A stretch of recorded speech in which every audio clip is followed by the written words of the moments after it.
আমি Minerva teaching made easy ক্লাসে আজ আপনাদের আমি দেখাবো ক্লাস 4 এবং 5 এই দুটো ক্লাসের বাচ্চাদের আপনি পার্সন বা পুরুষ কিভাবে আপনারা গাইড করবেন।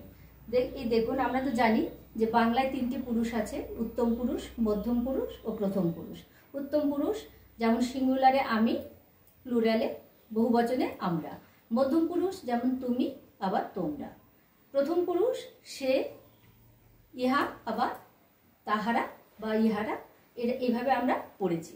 এবার ইংলিশেও সেরকম দেখুন, আমি এখানে লিখে রেখেছি, এই চারটা লিখে রেখেছি কারণ এতটা বড়টা আমার লেখা সময় লাগবে বলে ভিডিওটা করতে।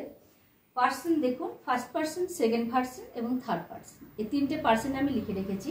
এবার এখানে দেখুন নাম্বার রয়েছে সিঙ্গুলার এবং প্লুরাল।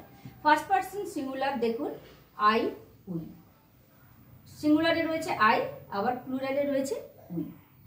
সেকেন্ড পার্সন দেখবেন সিঙ্গুলারে ইউ মানে তুমি, আবার সেকেন্ড পার্সন প্লুরালে দেখবেন ইউ মানে তোমরা।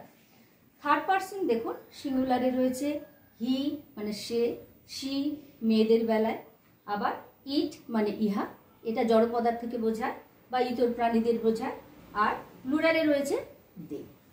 এই তিনটে পার্সনটা ভালো করে আপনারা বুঝিয়ে দেবেন। এবার দেখুন, এবার সাবজেক্টিভ কেস মানে সাবজেক্ট কোন কোন প্রোনাউনগুলো হয়। আর একটা কথা মনে রাখবে, এই পার্সন বা পুরুষ কেবলমাত্র নাউন এবং প্রোনাউনের হয়। নাউন বলতে আমরা বাংলায় বলি বিশেষ্য পদ, আর প্রোনাউন বলতে আমরা বুঝি সর্বনাম পদ। যেমন বাংলায় বলবো বিশেষ্য সর্বনাম, আবার ইংলিশে বলবো আপনাদের নাউন এবং প্রোনাউন। এই দুটো ওয়ার্ডেরই আমরা পুরুষ বা বচন করি। এবার দেখুন সাবজেক্ট, ফার্স্ট পার্সন সাবজেক্ট কি হচ্ছে, কে হচ্ছে দেখুন আই। আইকে কিন্তু আপনি কখনো অবজেক্টে বসাতে পারবেন না। এই কনসেপশনটা, এই ধারণা যদি বাচ্চাদের একদম ক্লিয়ার থাকে, একদম ডাউট ক্লিয়ার থাকে যাকে বলে, তাহলে কিন্তু বাচ্চারা কোনোদিন কোনো জায়গায় কোনোভাবে কোনো সেন্টেন্স গঠন করতে অসুবিধা পড়বে না। এটা ডাউট ক্লিয়ার করতেই হবে এবং এই কনসেপশনটা বা এই ধারণাটা একদম সঠিকভাবে ওদেরকে দিতে হবে। যেটা সাবজেক্ট তো সাবজেক্টই হবে। আর সাবজেক্ট কারা হয়, কোন কোন ওয়ার্ড হয় আমরা জানি, নাউন কিংবা প্রোনাউন। এখানে তো আমি প্রোনাউনের কথাটা বলছি, তাই প্রোনাউনটাকে আপনাদের আমি বুঝিয়ে দিচ্ছি। সাবজেক্ট ফার্স্ট পার্সন সাবজেক্টে আই, আবার অবজেক্ট হবে কি মি। আর এবার দেখুন পজিটিভ প্রোনাউন আর পজিটিভ অ্যাডজেক্টিভ। পজিটিভ প্রোনাউন হচ্ছে মাই আর পজিটিভ অ্যাডজেক্টিভ হচ্ছে মাই। এই পজিটিভ অ্যাডজেক্টিভ এবং পজিটিভ প্রোনাউন এই দুটোর ব্যবহার যদি বাচ্চারা একদম গোড়া থেকেই, এটাই বেশ কিন্তু একদম ভিত, এটা যদি খুব ক্লিয়ারভাবে মানে খুব পরিষ্কারভাবে ওরা বুঝে যায়, ওদের কখনো কোনোদিন একটা সেন্টেন্স বলতে, কিন্তু স্পোকেন ইংলিশ এটা বলতেও ওদের কিন্তু কোনোদিন আটকাবে না। সেকেন্ড পার্সন এবার ফার্স্ট পার্সন প্লুরাল দেখুন, উই মানে আমরা, আস আমাদিগকে, এটা অবজেক্টিভ কেস, আর আওয়ার্স এটা পজিটিভ প্রোনাউন, তারপর আওয়ার এটা হচ্ছে positive adjective. Second person you, এটা সিঙ্গুলার, ইউ মানে তুমি, ইউ মানে তোমাকে, ইয়োর মানে ইয়োর্স মানে তোমার, আবার ইয়োর মানে তোমার, এটা পজিটিভ প্রোনাউন, এটা পজিটিভ অ্যাডজেক্টিভ। এবার প্লুরালেও ইউ, ইউ মানে তোমরা, ইউ মানে তোমরা, ইউ মানে তোমাদেরকে, ইউ ইয়োর্স মানে তোমাদের, এখানে ইয়োর মানেও তোমাদের। এবার থার্ড পার্সন আমরা সিঙ্গুলার নাম্বারে আসবো। থার্ড পার্সন সিঙ্গুলার নাম্বারে হি, হি মানে ছেলেদেরকে বোঝায়, হি হচ্ছে সাবজেক্ট সবসময়, হি কখনো অবজেক্ট যাবে না, পজিটিভ কেসেও যাবে না। প্রত্যেকের এদের ফর্ম আলাদা, এই প্রত্যেকটা ওয়ার্ডের প্রোনাউনগুলোর ফর্ম আলাদা, যার জন্য ওদেরকে ঠিক প্রপারভাবে সেভাবে গাইড করতে হবে। He subject, him object, his positive pronoun, আবার হিজ এটা হচ্ছে পজিটিভ অ্যাডজেক্টিভ। আবার সি দেখুন, মেয়েদের বেলায় সি হচ্ছে সাবজেক্ট থার্ড পার্সন সিঙ্গুলার নাম্বারে, তার হচ্ছে অবজেক্টিভ কেস হচ্ছে হার। এখানে কিন্তু আপনি প্রত্যেকের কিন্তু আলাদা আলাদা করে আছে, এবার দেখে নেন। আর হার্স মানে তাহার, আবার হার মানে তাহার, এটা সি মেয়েদের বেলায়। ইট, ইট বলতে আমরা জড়বস্তুকে বলবো, কিংবা ইতর প্রাণী মানে ক্যাট ডগ এগুলোকে আমরা ব্যবহার করবো এদের ক্ষেত্রে। ইট মানে ইহা, এখানে ইট মানে ইহাকে, ইহাকে মনে রাখবেন, এটা ইহাকে, এটা হচ্ছে অবজেক্টিভ কেস। ইটস মানে ইহার, আর ইটস মানে ইহার, আর এটা হচ্ছে পজিটিভ প্রোনাউন, এটা হচ্ছে পজিটিভ অ্যাডজেক্টিভ। আর থার্ড পার্সন প্লুরাল নাম্বার দেখুন, প্লুরাল নাম্বারে রয়েছে দে, অবজেক্টিভ কেস দে, দেয়ার্স পজিটিভ প্রোনাউন, আর দেয়ার পজিটিভ অ্যাডজেক্টিভ। এইগুলো এই চারটা বাচ্চাদের মনে মাথা বার করে এই চারটা ওদের বুঝি পড়াবে। জানেন তো মাথা একটু মানে ব্রেনকে আমরা বলি মানে মরচে ধরা লোহাকে যেমন ঘষলে যেমন ওরা চকচক করে, ব্রেনকেও আপনারা ঠিক সেইভাবে রেগুলার, ব্রেনকে তো আর মাজা ঘষা যায় না, চর্চা করতে হয়। ব্রেন সকাল বিকেল চর্চা করলে দেখবেন ওরা ঢুকে এই মাথায় ওদের এসে যাবে এবং এটা নিতে পারবে এবং এদের কোনো অসুবিধা হবে না। পারলে আপনারা একটা স্ক্রিনশট নিয়ে নেন। এবার আমি এটাকে মুছে দেব, মুছে দিয়ে আমি এগোবো আমার। এবার আশা করছি আপনারা আগের চারটা দেখে নিয়েছেন ভালো করে।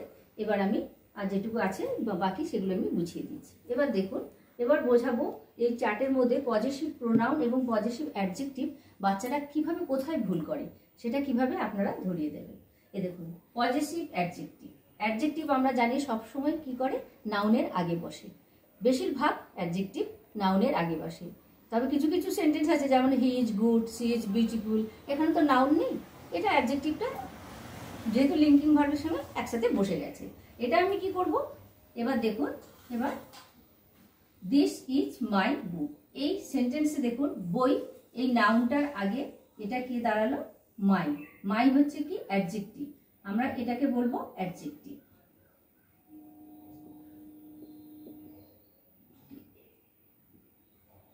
পজিটিভ অ্যাডজেক্টিভ, এই বুক নাউন, এই নাউনের আগে মাই বসেছে, এই মাই এই যেটা প্রোনাউন সেটাকে আমি চার্টে রয়েছে প্রোনাউনের চার্টের মধ্যে, তাকে আমরা পজিটিভ অ্যাডজেক্টিভ বলবো। মাই বুক, মাই পেন, মাই ডল, মাই কার, এটা আমার। পজিটিভ কথাটা এসছে পজিশন, ভার্ব অফ পজিশন থেকে। পজিশন মানে আমার অধিকারে আছে, কিছু আমার আছে, my father, my brother, my sister, এই যে আমার বোন, আমার ভাই, এই যে কথাগুলো আমরা ব্যবহার করি এটাই হচ্ছে পজিটিভ। এটা হচ্ছে পজিটিভ, এটা কিন্তু পজিটিভ অ্যাডজেক্টিভ এই কারণে হলো, এটা প্রোনাউন হলো না কেন, তার আগে নাউন আছে। যেহেতু নাউন আছে, নাউনের আগে আমরা বসাবো সবসময় পজিটিভ অ্যাডজেক্টিভ। নাউন আছে বলে পজিটিভ অ্যাডজেক্টিভ এটা থাকবে। এবার দেখুন, দিস আর আওয়ার বুকস, এইগুলি হয় আমাদের বই, আওয়ার বুকস নাউন বইগুলি। তার আগে দেখুন এটা হচ্ছে পজিটিভ অ্যাডজেক্টিভ, এটাকে আমরা বলবো পজিটিভ অ্যাডজেক্টিভ, কারণ আওয়ারটা হচ্ছে কি আমাদের, এটা অ্যাডজেক্টিভ বলবো, পজিটিভ অ্যাডজেক্টিভ, তারপরে বই নাউন আছে। এরপরে দেখুন, this are your pens, your এই যে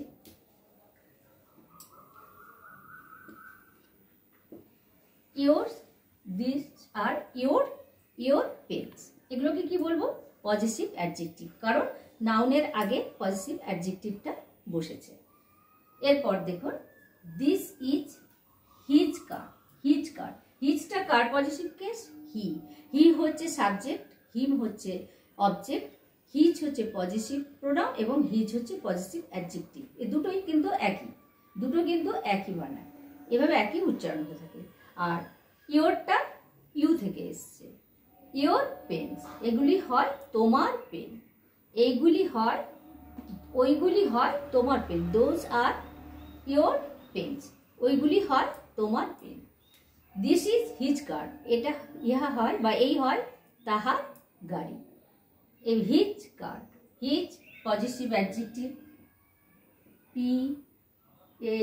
অ্যাডজেক্টিভ, আর এটা হচ্ছে কার নাউন, নাউনের আগে বসেছে, এই জন্য এটা পজিটিভ, এটা অ্যাডজেক্টিভ। এবার দেখুন এর ব্যবহারটা দেখুন, আর এইগুলো দেখুন, আপনাদের যে চারটা দেখিয়েছিলাম, যেমন মাই থেকে মাইন, উই থেকে we, us, our, ours, you থেকে ইয়োর্স, তুমি এবং তোমার এবং তোমাদের, দুটো একই হবে। তারপর হি থেকে হবে হিজ, আর হার থেকে হবে হার্স, ইট থেকে হবে ইটস। এই কটা আপনারা দেখে নেবেন।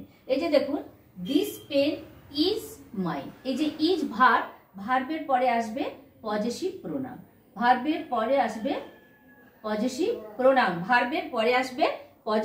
প্রোনাউন। এবার দেখুন দ্যাট ইজ, আচ্ছা হার দ্যাট ডল এই দেখুন ইজ হার্স, এটা হচ্ছে কি পজিটিভ, হ্যাঁ পজিটিভ প্রোনাউন। এবার দিস কার ইজ, এবার দেখুন দেয়ার্স, এটা হচ্ছে কি পজিটিভ প্রোনাউন। এই প্রোনাউনগুলো দেখবেন এইভাবে ব্যবহার হবে। দেখুন ভার্বের পরে থাকবে প্রোনাউন আর নাউনের আগে থাকবে অ্যাডজেক্টিভ।